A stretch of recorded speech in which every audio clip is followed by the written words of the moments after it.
নমস্কার, শুরু করলাম নতুন আরেকটি ভিডিও। এই ভিডিওতে দেখাবো হায়দ্রাবাদের সালারজাং মিউজিয়াম, চৌমহল্লা প্যালেস আর বিড়লা মন্দির। ভিডিওটি স্কিপ না করে শেষ পর্যন্ত দেখতে থাকুন।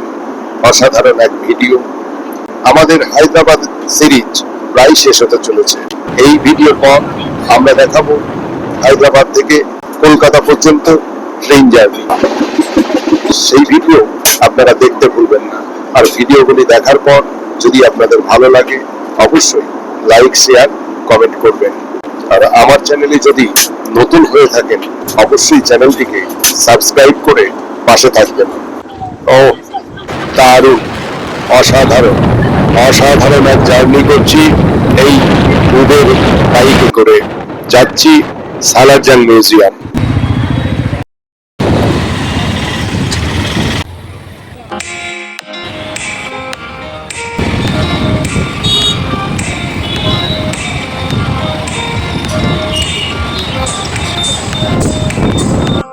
চলে এসেছি ওই সালারজাং মিউজিয়ামের কাছাকাছি। বেলা 1:17 চলে এলাম সালারজাং মিউজিয়াম এই ভাইয়ের উবের বাইকে করে। খুব ভালো এসেছে, দারুণ আসলাম। আপনার मेरा नाम मुकेश है ना। हाँ। সালারজাং মিউজিয়াম খোলা থাকে সন্ধ্যা 6টা পর্যন্ত, আর টিকিট কাউন্টার খোলা থাকে সকাল 10টা থেকে বিকেল 5টা 15 পর্যন্ত। ওয়ে টু টিকিট কাউন্টার, ওইদিকে যাব টিকিট কাউন্টারে। সালারজাং মিউজিয়ামের স্মার্ট টিকিট হিসাব। এই হচ্ছে সালারজাং মিউজিয়ামের পুরো map. Ground floor, first floor, second floor. বাইরে থেকে সালারজাং মিউজিয়ামকে একটু বন্ধুদের দেখাই। দারুণ বাইরের প্রাকৃতিক পরিবেশ, প্রাকৃতিক শোভা, দারুণ।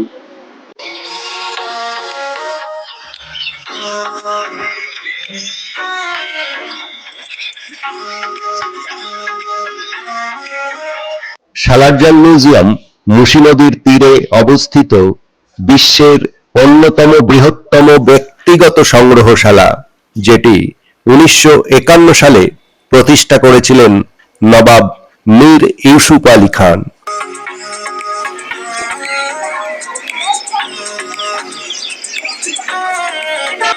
আর এই দিকটায় রয়েছে আরেকটি টিকিট কাউন্টার। ডান দিকে মিউজিয়াম, সামনে রয়েছে ক্লক রুম। আপনার লাগেজ এসে এখানে রাখতে পারেন। এদিকে রয়েছে পার্কিং।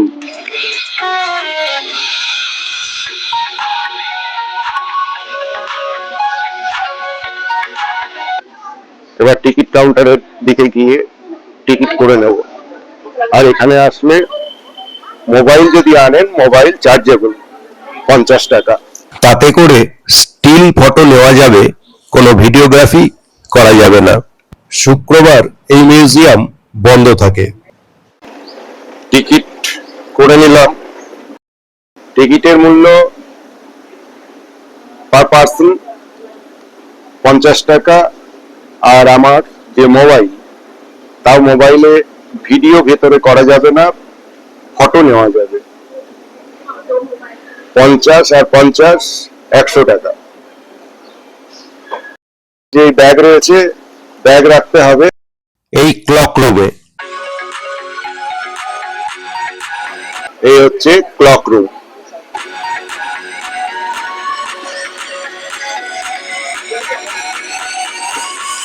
বিদ্রি metal craft. এই সালারজাং মিউজিয়াম হায়দ্রাবাদের মুসি নদীর তীরে অবস্থিত। মিউজিয়াম প্রতিষ্ঠিত হয় 1951 সালে। এটি একটি ভারতবর্ষের বিখ্যাত জাদুঘর।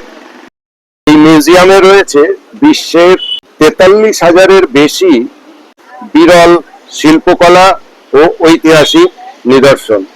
তো চলুন এবার মিউজিয়ামের ভেতরে প্রবেশ করি। তার আগে টিকিটটা করতে হবে। টিকিট করে মিউজিয়ামে প্রবেশ করব। ক্লক রুমে লাগেজ রেখে এবার যাব মিউজিয়ামের মধ্যে। ক্লক রুমে লাগেজ রাখতে লাগবে 20 টাকা। এবার এখানে এন্ট্রি করব। 20 টাকা দিয়ে এন্ট্রি করে ক্লক রুমে আমার ব্যাগ রাখবো। এই হচ্ছে লকার, এখানে ব্যাগটা রেখে দিলাম। এই ডান দিকে রয়েছে food court, ladies toilet, gents toilet, আর এখান থেকে বাম দিকে টিকিট কাউন্টার, যে ক্লক রুম যেখান থেকে আমি আসলাম।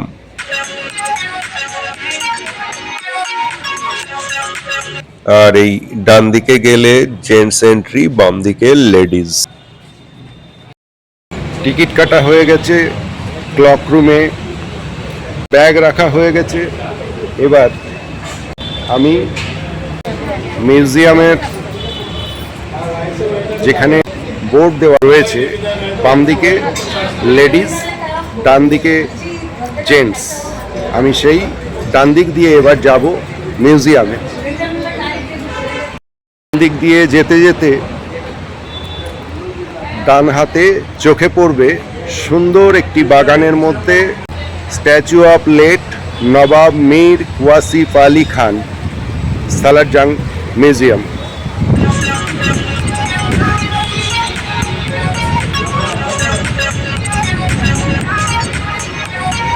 নবাব ইউসুফ আলী খান বিশ্বজুড়ে ঘুরে প্রায় 42,000-এর বেশি শিল্পবস্তু, 9,000 পাণ্ডুলিপি এবং 60,000 মুদ্রিত বই সংগ্রহ করেছিলেন। এটি ভারত, ইউরোপ, মধ্যপ্রাচ্য ও সুদূর প্রাচ্যের দুর্লভ শিল্পকর্মের একটি ভান্ডার। এবার দেখুন সামনের যে ঘড়ি, সেই ঘড়িতে ঘন্টা বাজছে।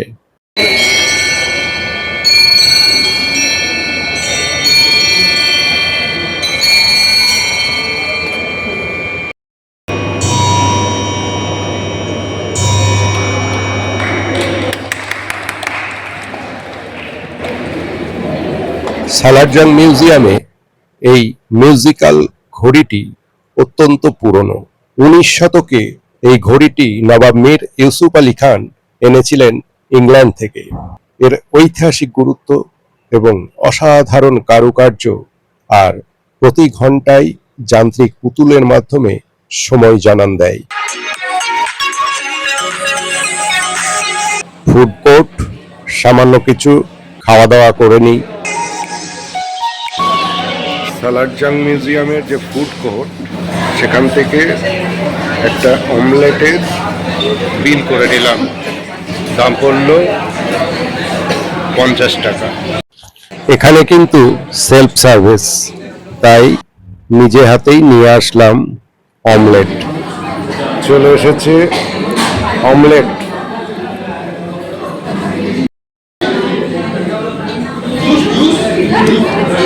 এবার এই অমলেটটা খেয়ে বেরিয়ে যাব সালারজাং মিউজিয়াম থেকে। তারপর কোথায় যাচ্ছি বন্ধুদের সঙ্গে শেয়ার করব, সঙ্গে থাকবেন কিন্তু।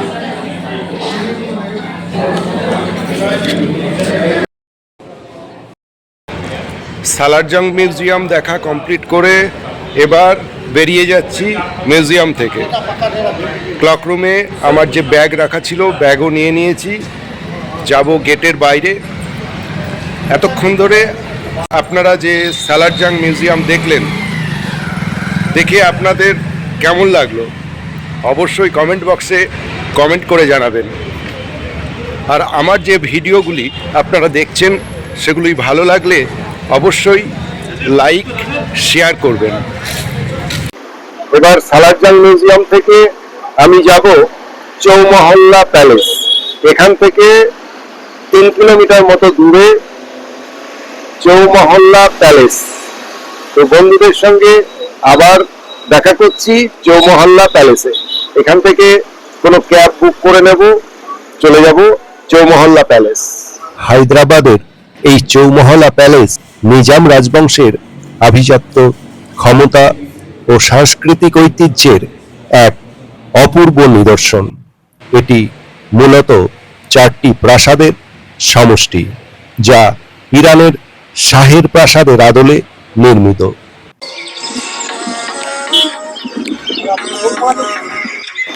বিকেল 3:47।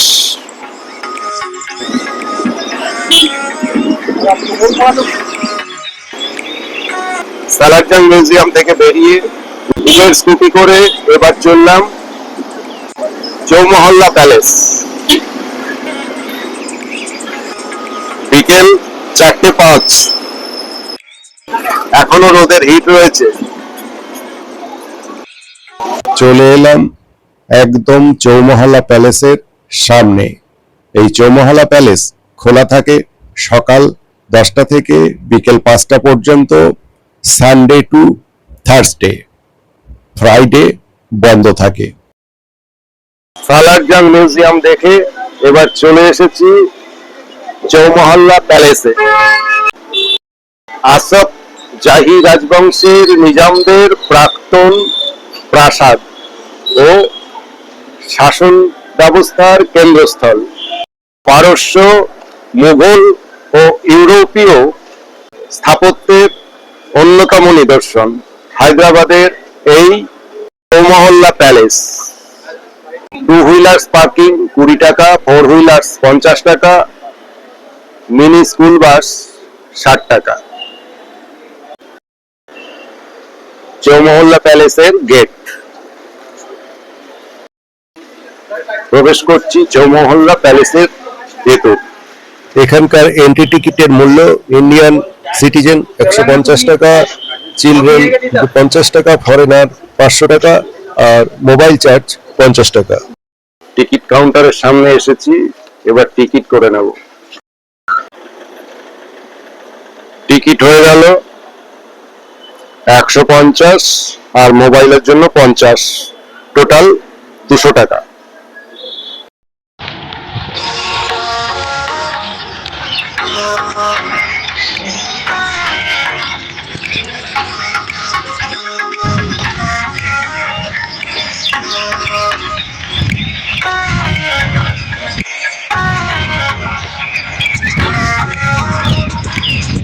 হাঁটছি চৌমহল্লা প্যালেসের মধ্য দিয়ে।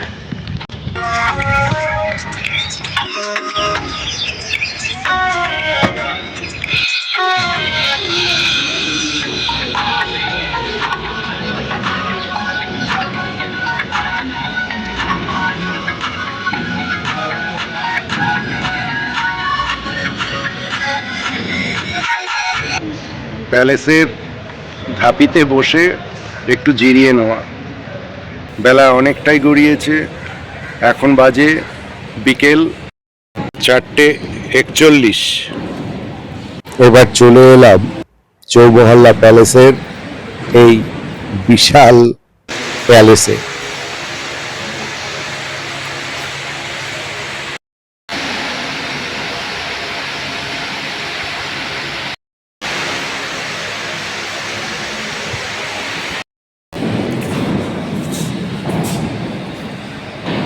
দারুণ দারুণ প্যালেস, দুর্দান্ত লাগছে। এটি খিলওয়াত মুবারক প্রাসাদের প্রাণকেন্দ্র। হচ্ছে সব ঝাড়বাতি। এখানে 19টি বিশাল স্ফটিকের ঝাড়বাতি এবং মার্বেলের সিংহাসনে নিজামরা দরবার বসাতেন। দেখছেন প্যালেসের বিভিন্ন কক্ষগুলি। চলুন কক্ষগুলি ঘুরে ঘুরে আমরা দেখে নিই।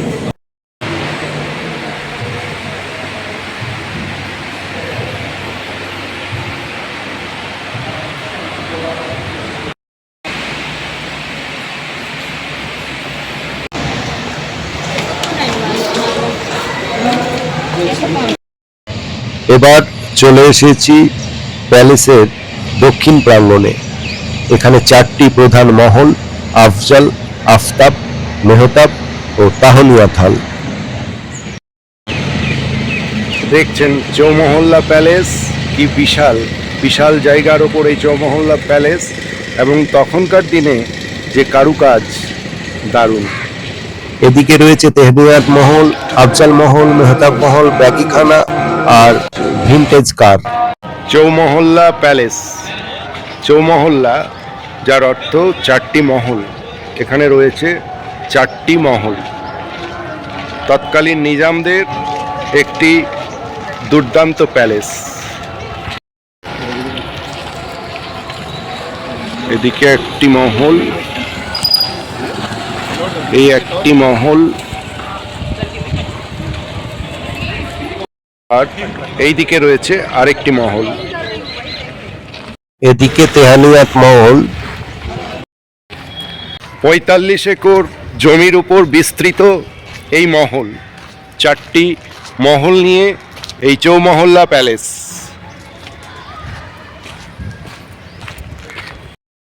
এবার যাব আফতাব মহল। যাচ্ছি এবার আফতাব মহল। আফতাব মহল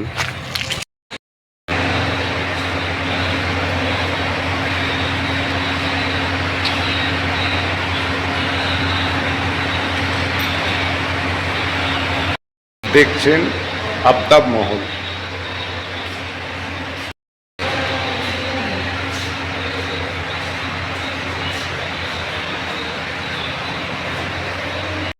এবার যাচ্ছি ভিনটেজ মহল। ভিনটেজ কার্স, ব্যাগেজ খানা।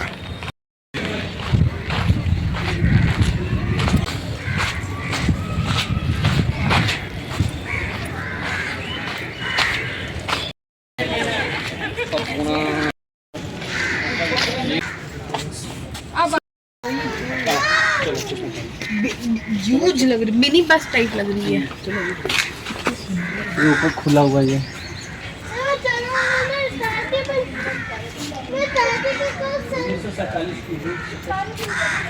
डैडी डैडी मत करो उसका।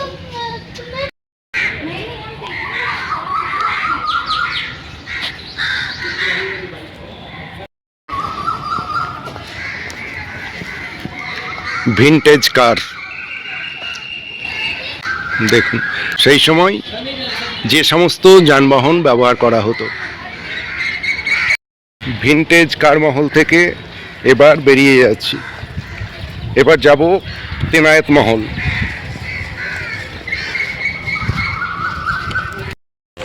দেখছেন নিজামদের প্যালেস, হায়দ্রাবাদের নিজাম।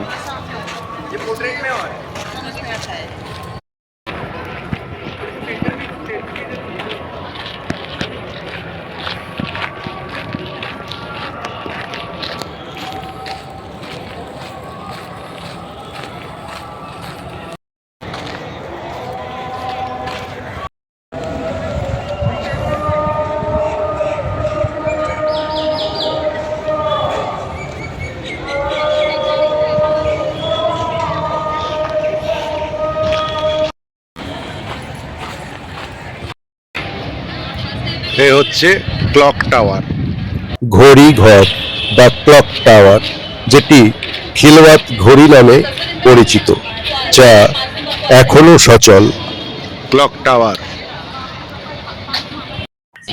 খিলওয়াত মোবারক চৌমহল্লা প্রাসাদের প্রাণকেন্দ্র। এটি ছিল নিজামদের প্রেস্টিজিয়াস একটি মহল। এখানে তাদের দরবার বসত। আর ঠিক এর সামনেই রয়েছে বাঁধানো এই সুন্দর জলাশয়।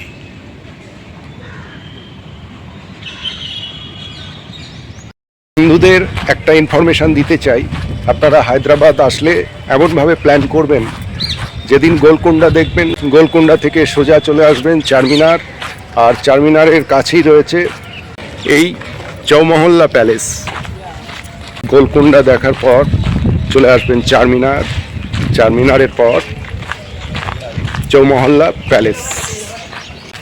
গতকাল চারমিনার দেখার পর অনেকটা রাত্রি হয়ে গেছিল, সেজন্য আমি আর এই চৌমহল্লা প্যালেসে আসতে পারিনি, তাই আমার আজকে আসতে হলো আমাকে। আপনারা অবশ্য যেদিন গোলকুন্ডা দেখবেন সেদিনকেই চারমিনার চৌমহল্লা প্যালেস দেখে নেবেন। আজকে আমার আর হয়তো বিড়লা প্যালেস দেখা হবে না, আগামীকাল আমাদের ফেরা ট্রেন, তাই এবার হয়তো বিড়লা প্যালেস দেখাতে পারবো কিনা জানি না। এখন 5:15 বেজে গেছে। বেরিয়ে আসলাম চৌমহল্লা প্যালেস থেকে। এই প্যালেস দেখার পর আপনাদের কেমন লাগলো তা অবশ্যই কমেন্ট বক্সে কমেন্ট করে জানাবেন। হায়দ্রাবাদের যে ভিডিওগুলি আপনারা দেখছেন সেই ভিডিওগুলি আপনাদের কাছে কতটা ইনফরমেটিভ, কতটা ভালো লেগেছে তা অবশ্যই জানাবেন। আর ভালো লাগলে অবশ্যই লাইক আর শেয়ার করবেন। চৌমহল্লা প্যালেস দেখে এবার উবের বাইকে করে চললাম বিড়লা মন্দির।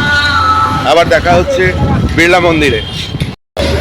ঘড়িতে সময় বলছে 5:35। হাতে সময় কম, উবের বাইকে করে দুরন্ত গতিতে ছুটে চলেছি বিড়লা মন্দিরের দিকে। এবার মিশন বিড়লা মন্দির।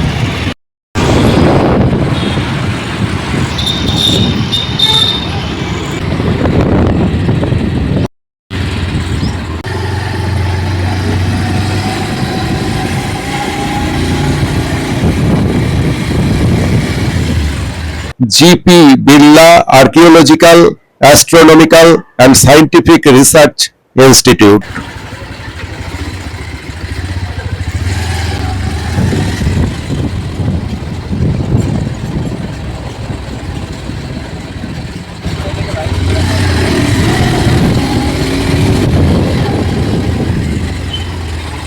পৌঁছে গেলাম বিড়লা মন্দিরের গেটের সামনে।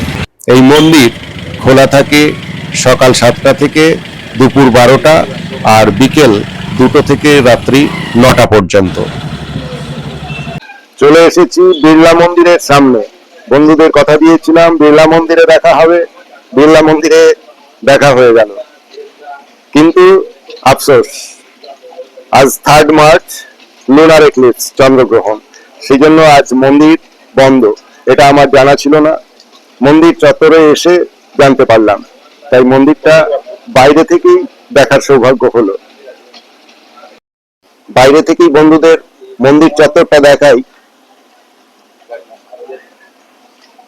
শ্রী ভেঙ্কটেশ্বরা টেম্পল অর্থাৎ বিড়লা মন্দির খোলা থাকে সকাল 7টা থেকে বেলা 12টা পর্যন্ত। পরে আবার 2টোতে খোলে, রাত্রি 9টায় বন্ধ হয়।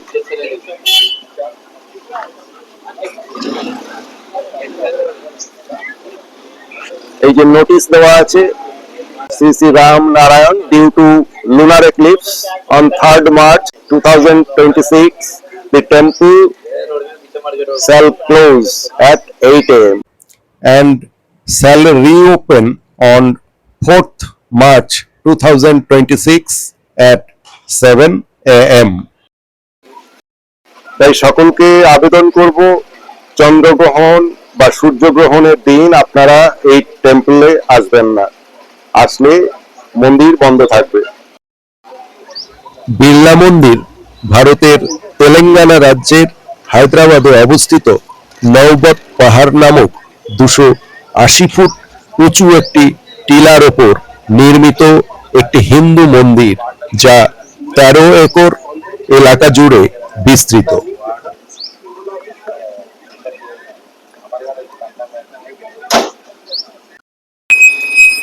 এই মন্দিরের ভেতর প্রবেশ করার সৌভাগ্য আজকে আমার হলো না। পরে কোনো সময় হায়দ্রাবাদ আসলে বন্ধুদের সামনে অবশ্যই মন্দিরের ভেতরের ভিডিও আমি এনে তুলে ধরবো বন্ধুদের সাথে। তাই বন্ধুদেরকে বলবো, আপনারা আসলে চন্দ্রগ্রহণ আর সূর্যগ্রহণের দিন এই বিড়লা মন্দিরে আসবেন না। অন্য যে কোনো দিন, আপনি সোম থেকে রবিবার যে কোনো দিন আসবেন, সকাল 7টা থেকে 12টা বা বেলা 2টো থেকে রাত্রি 9টার মধ্যে। মন্দির চত্বরের চারিদিকটা দেখছেন, চারিদিকে প্রচুর এখানে দোকান, কিন্তু আজ প্রায়ই বন্ধ। সব দোকানই বন্ধ, 2-1টা খোলা রয়েছে।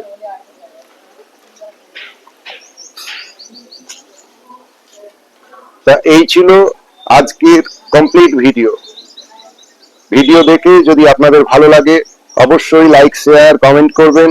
আর এখনো যারা আমার চ্যানেলটিকে সাবস্ক্রাইব করেননি এই ধরনের সুন্দর সুন্দর ভিডিও দেখতে অবশ্যই চ্যানেলটিকে সাবস্ক্রাইব করে রাখবেন। আজ তাহলে আসি, আবার দেখা হচ্ছে সামনের কোনো ভিডিওতে। ততক্ষণ আপনারা ভালো থাকবেন, সুস্থ থাকবেন আর অবশ্যই সাবধানে থাকবেন। এর পরের ভিডিও আসছে হায়দ্রাবাদ থেকে হাওড়া ফলকনামা এক্সপ্রেসে ট্রেন জার্নি, দেখতে ভুলবেন না।